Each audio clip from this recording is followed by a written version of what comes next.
Hello friends, welcome to stock investment academy. आज का जो मैं टॉपिक लेने वाला हूँ वो है आईपीओ। ये मेरे से बहुत सारे स्टूडेंट फ्रीक्वेंटली क्वेश्चन करते रहते हैं कि सर ये एबीसी कंपनी का आईपीओ आया है, क्या हमें ये भरना चाहिए, क्या ये प्रॉफिटेबल है। तो हम इस लेक्चर में समझने वाले हैं कि आईपीओ भरने से पहले कौन कौन से क्राइटेरिया देखने हैं और कौन सी क्राइटेरिया से आप डिसाइड कर सकते हो कि आईपीओ आपके लिए प्रॉफिटेबल रहेगा या नहीं रहेगा। सो इस लेक्चर में पूरा हम आईपीओ कवर करने वाले हैं।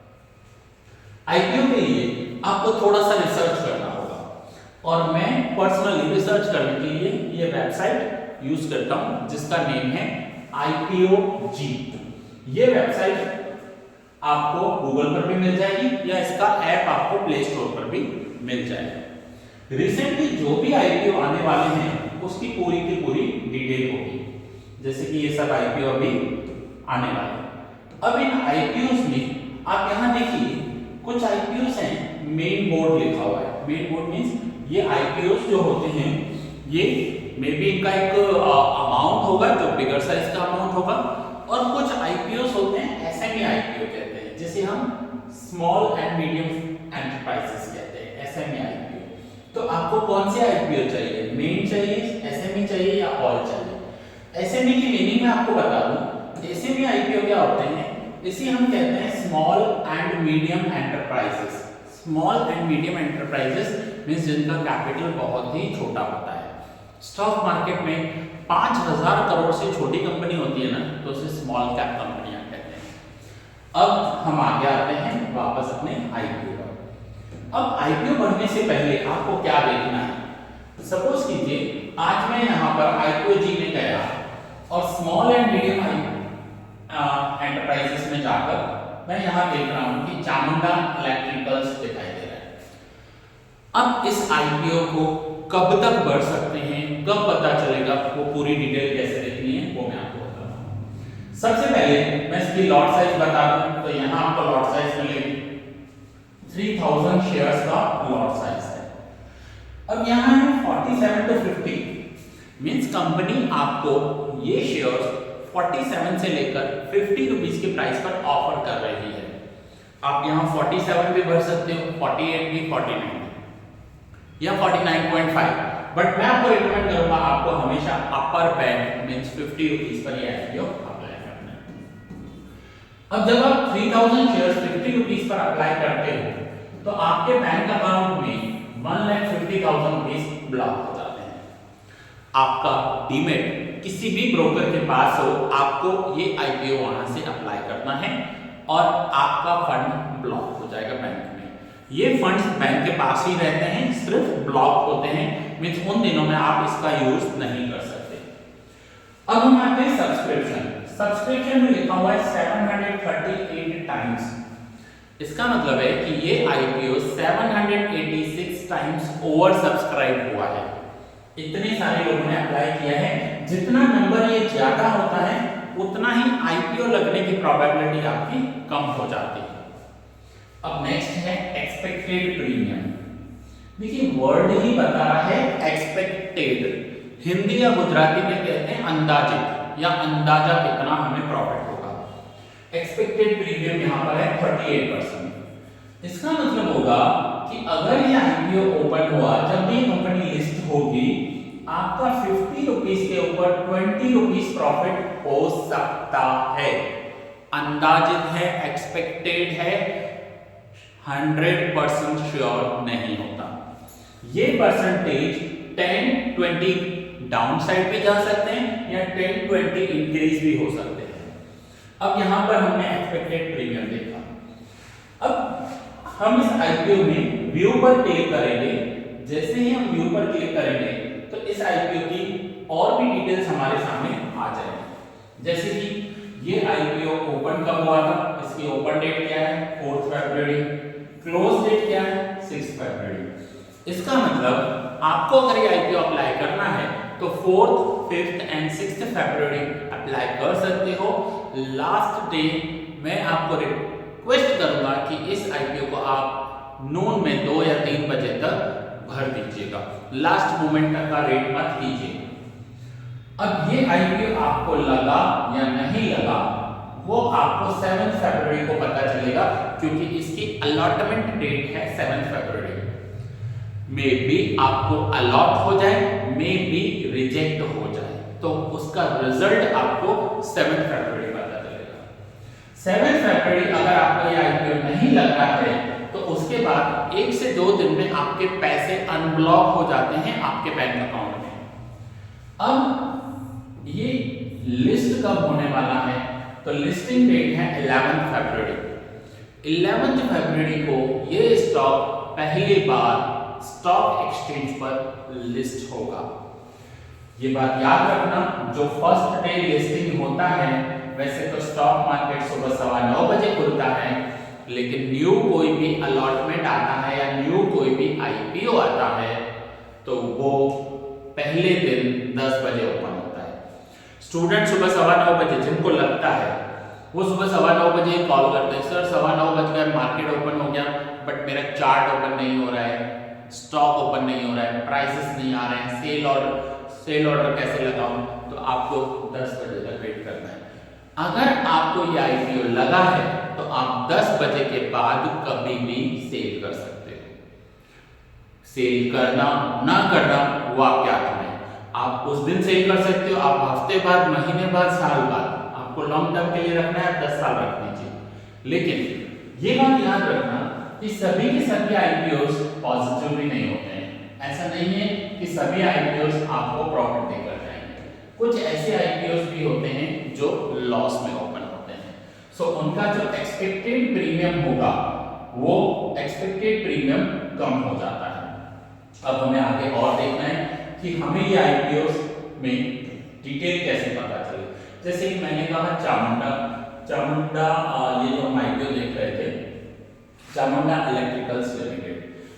अब ये आपको अलॉटमेंट लगा या नहीं लगा वो आप यहाँ से चेक कर सकते हैं। चेक अलॉटमेंट में जाकर आपको अपना पैन कार्ड नंबर डालना होता है और आपको पता चल जाएगा कि आईपीओ आपको लगा या नहीं।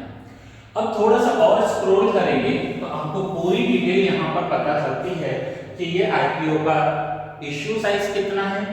14.6 करोड़ का इश्यू है। ये आईपीओ के रिलेटेड आपको जो भी डॉक्यूमेंट्स चाहिए वो यहाँ मिल जाते हैं। अब हम स्क्रॉल कर थोड़ा सा नीचे जाएंगे और यहाँ पर कुछ ये डिटेल दी हुई है। अब ये अलग अलग आपको कलर के बार्स दिखाई दे रहे हैं, उनकी मीनिंग यहाँ दिखाई दे रही होगी। सो यहाँ पर ये जो कलर है प्रॉफिट आफ्टर टैक्स, यहाँ पर मैं चेक करूंगा और आप देखिएगा ये डेटा राइट टू लेफ्ट जाता है। सो सबसे पहले आपको 22 देखेगा, देन 23, देन 24। अब कंपनी ने 2022 में यहाँ पर हम क्लिक कर रहे हैं तो हमें ये पता चल रहा है कि कंपनी ने कितना प्रॉफिट किया है, कितना लॉस किया है, कितना रेवेन्यू किया है। कंपनी का 22 का रेवेन्यू 11.32 करोड़ है, 23 का रेवेन्यू 14 करोड़ है एंड 24 का रेवेन्यू 20 करोड़ रुपीस का है। अगर प्रॉफिट की बात करें तो कंपनी ने यहाँ पर लॉस किया था। इस ईयर की बात करें 23 में तो कंपनी ने 0.31 करोड़ मींस 0.31 करोड़ की मीनिंग होगी 31 लाख का प्रॉफिट किया है और यहाँ पर देखें तो कंपनी ने 2.46 करोड़ का प्रॉफिट किया है। अगर यही आईपीओस के बारे में और डिटेल चाहिए तो आप स्क्रीनर वेबसाइट पर जा सकते हैं जहां पर हम कंपनी के पूरे फंडामेंटल्स चेक कर सकते हैं। अब जैसे कि ये आईपीओ था चामुंडा इलेक्ट्रिकल्स, तो यहाँ पर मैं सर्च करूंगा चामुंडा इलेक्ट्रिकल्स और चामुंडा इलेक्ट्रिकल्स के पूरे फंडामेंटल्स हमारे सामने आ जाएंगे। आप यहाँ प्रॉफिट एंड लॉस अकाउंट में जाकर देख सकते हो, लेकिन मैं आपको बता दूं इनका profit and loss account left to right जाता है। लेफ्ट टू राइट मींस आपको 21, 22, 23 ऐसे मिलेंगे।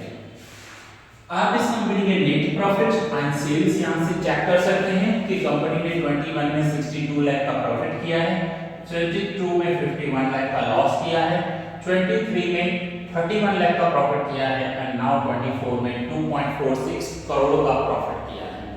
तो यहां से आप अगर इनके प्रॉफिट एंड सेल्स के नंबर से सेटिस्फाइड हो तो ही आप आईपीओ करोगे। वंस अगेन मैं आपको आईपीओ जी की ऐप पर ले जा रहा हूं और बता रहा हूं कि ये जो एक्सपेक्टेड प्रीमियम है ये ऐसा जरूरी नहीं है कि आपको इतना मिलेगा ही, ये आगे पीछे हो सकता है, कम ज्यादा हो सकता है। कभी कभी ऐसे भी देखा गया है कि कुछ कंपनियों का जो एक्सपेक्टेड प्रीमियम होता है 50% होता है, बट जब वो पहली बार लिस्ट होती है सीधा 100% तक ओपन होती है। तो मैं आपको बता दूं ये एक्सपेक्टेड होता है। और दूसरा, जब ये फर्स्ट डे 4 फरवरी से लेकर 6 फरवरी के बीच में ओपन होते हैं एप्लीकेशन, उन दिनों में भी ये premium every debt plus minus up down होता रहता है। तो आपको कंटिन्यूअस इस पर वॉच रखनी है। अगर आपको लग रहा है कि लास्ट मोमेंट पर आकर जिस भी कंपनी का आपने आईपीओ भरा है उसका प्रीमियम बहुत ही कम हो गया है, तो आप अपनी एप्लीकेशन कैंसिल कर सकते हैं, बट वो एप्लीकेशन आपको 4 फरवरी से लेकर 6 फरवरी में जिस टाइम पर वो ओपन है तभी कर पाओगे, उसके बाद आपकी एप्लीकेशन कैंसिल नहीं होगी। अब हम थोड़ा डिस्कस करते हैं कि आईपीओ लगने के लिए आपको क्या करना चाहिए, कैसे हम अपनी प्रोबेबिलिटी को बढ़ाएं कि हमें आईपीओ लगे। तो आपको इसमें मोस्टली ये ध्यान रखना है कि अलग अलग डीमेट अकाउंट्स का आप यूज कर सकते हो डिफरेंट फैमिली मेंबर्स का, कि अगर आपके फैमिली में 4-5 लोग हैं, आपने सबके नेम पर अप्लाई किया तो आपका प्रोबेबिलिटी थोड़ा सा हाई हो सकता है कि एक फैमिली मेंबर के नाम पे नहीं लगा लेकिन दूसरे के नाम पर लग सकता है। दूसरा, आईपीओस में ऐसा कुछ नहीं होगा कि आप सुबह अप्लाई करो, शाम को अप्लाई करो, आप फर्स्ट डे अप्लाई करो, लास्ट डे अप्लाई करो, इसमें कुछ भी नहीं होगा। आपको अप्लाई करना है, आप किसी भी टाइम पर अप्लाई कर सकते हो। हाँ, कुछ लोग कहते हैं फर्स्ट डे अप्लाई करने से प्रोबेबिलिटी ज्यादा होती है लगने की, बट नहीं, ऐसा कुछ भी नहीं होता है। अब यहाँ है 3000 क्वांटिटी, 50 रुपीज का लॉट साइज। आप एक लॉट अप्लाई कर सकते हो, आप 2 कर सकते हो या 3 भी कर सकते हो।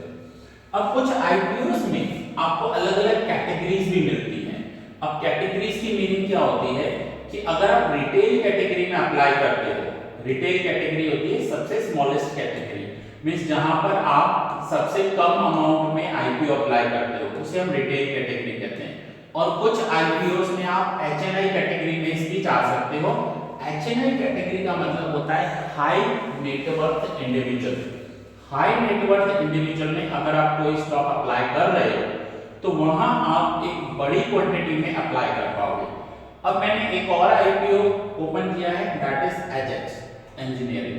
अब यहाँ पर देखिए आपको अलग अलग लॉट्स अप्लाई हो रहे हैं, मार्केट लॉट्स आपको मिलेंगे। रिटेल कैटेगरी में 23 शेयर्स, स्मॉल एचएनआई में 322 एंड बिग एचएनआई में 1610। रिटेल कैटेगरी के आईपीओ के लिए आपको 14,467 अप्रॉक्स 15,000 देने हैं, स्मॉल एचएनआई के लिए 2,02,000 एंड बिग एचएनआई के लिए 10,12,000 रुपीस। सो आपके पास जितने भी फंड्स हैं आप उसके अकॉर्डिंग अप्लाई कर सकते हो। आईपीओ में वंस अगेन मैं आपको बता दूं, कभी भी किसी से भी कुछ पूछने की जरूरत नहीं है। आप इस एक्सपेक्टेड प्रीमियम से अंदाजा लगा सकते हो कि ये आईपीओ आपको कितना % प्रॉफिट देकर जाएगा। ये है 4.47, ये है 1.27। अब ऐसा कोई थंब रूल तो नहीं है कि आप इतना % हो तो ही अप्लाई कीजिएगा, बट एक अंदाजा लगाया जाता है कि अगर ये प्रीमियम 50% के आसपास है तो आपको एक अच्छा खासा प्रॉफिट होगा। क्यों? सपोज कीजिए आपने 50% पे आईपीओ अप्लाई किया, एक्सपेक्टेड प्रीमियम 50%, कल की ओपन होते वो 10-20% गिर भी गया तो भी आपको 30% प्रॉफिट मिल जाएगा, और 10-20% ऊपर चला गया तो और ज्यादा अच्छा। बट सपोज करते हैं कि कोई ऐसा आईपीओ है जिसका एक्सपेक्टेड प्रीमियम ही 5% है। अब ऐसे में वो कंपनी लिस्ट हुई और लिस्टिंग वाले दिन ही 20% वो स्टॉक गिर गया तो आपको लॉस होने की प्रोबेबिलिटी हो सकती है। सो स्टूडेंट्स वंस अगेन बता दूं, बहुत सारे स्टूडेंट्स कॉल करते हैं, मैसेजेस करते हैं, सर ये आईपीओ भरना चाहिए या नहीं। मैं आपको बोलूंगा सिर्फ आपको 3 चीजें देखनी है। नंबर 1, क्या एक्सपेक्टेड प्रीमियम 50% के आसपास है तो बेस्ट है, अदरवाइज आप 10% पे भी रिस्क ले सकते हो। ऐसे नहीं 10% कोई खराब आईपीओ होता है, बट 50% हो तो अच्छा खासा प्रॉफिट होगा। पहली पॉइंट एक्सपेक्टेड प्रीमियम। दूसरा आपको कंपनी के सेल्स के नंबर देखने हैं कि क्या सेल्स के नंबर इंक्रीजिंग ट्रेंड में है, और तीसरा आपको कंपनी का प्रॉफिट देखना है। प्रॉफिट देखने के लिए आप इसी आईपीओ जी वेबसाइट पर भी जा सकते हैं और स्क्रीनर वेबसाइट पर भी आप इनका प्रॉफिट चेक कर सकते हैं। सो अगर आप इनके एक्सपेक्टेड प्रीमियम, सेल्स और प्रॉफिट के नंबर से सेटिस्फाइड हो तो आप आईपीओ अप्लाई कर दो, और अगर नहीं हो तो आप उस आईपीओ को छोड़ दो। सो स्टूडेंट्स, होपफुली अगर आपको ये लेक्चर्स इंफॉर्मेटिव लग रहे हैं, क्वालिटी लेक्चर्स लग रहे हैं, तो अपने उन फ्रेंड्स के साथ शेयर कीजिए जो स्टॉक मार्केट में कुछ सीखना चाहते हैं या आईपीओ अप्लाई करते हैं और उनके माइंड में भी ये क्वेश्चन आता है कि आईपीओ अप्लाई करना चाहिए या नहीं करना चाहिए। ये वीडियो मैं यही पूरा करता हूँ, बहुत जल्दी नेक्स्ट वीडियो में मिलेंगे और ऐसे ही स्टॉक मार्केट को बेसिक से लेकर एडवांस लेवल तक सीखते रहेंगे, टेक्निकल एनालिसिस भी सीखेंगे और फंडामेंटल एनालिसिस भी सीखने वाले हैं। सो थैंक्स फॉर वॉचिंग, मिलते हैं नेक्स्ट